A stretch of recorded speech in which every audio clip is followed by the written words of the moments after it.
ప్రభాస్ సలార్ రాకముందు వరకు వరుసగా ఫెయిల్యూర్స్ ఫేస్ చేశాడు.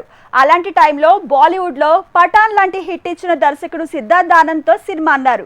కానీ తను నో చెప్పాడని తర్వాత ప్రచారం జరిగింది. ఇప్పుడు ఆ దర్శకుడికి ఆఫర్ల కరువు వచ్చింది. సింగిల్ ఫ్లాప్తో సీన్ రివర్స్ అయింది. కట్ చేస్తే తనే ఇప్పుడు ప్రభాస్ వెంట పడుతున్నాడట. నిజమేనా? రెబల్ స్టార్ గతం మర్చి ఆ డైరెక్టర్కి ఛాన్స్ ఇచ్చాడా?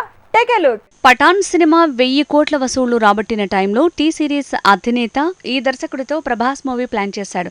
అదే సలార్ కంటే ముందే పట్టాలెక్కాలి. కానీ తను అందుకు నో చెప్పడంతో సీన్ మారింది. కట్ చేస్తే పఠాన్ తర్వాత సిద్ధార్థ్ ఆనంద్కి ఫైటర్తో డిజాస్టర్ పడింది.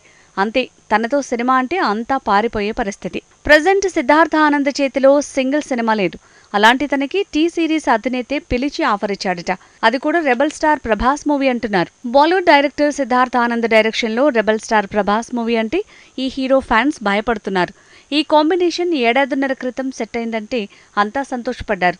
తర్వాత ఆ ప్రాజెక్టు పక్కకు వెళ్లి మళ్లీ ఇప్పుడు సెట్ అవుతుందంటే ఫ్యాన్స్ కూడా కంగారు పడుతున్నారు. కారణం దర్శకుడి మీద నమ్మకం లేకపోవడం. బ్యాంగ్ బ్యాంగ్, వార్, పఠాన్ మూవీస్తో హిట్లు సొంతం చేసుకున్న సిద్ధార్థ్ ఆనంద్ సినిమాలో కంటెంట్ చాలా వీక్గా ఉందంటున్నారు.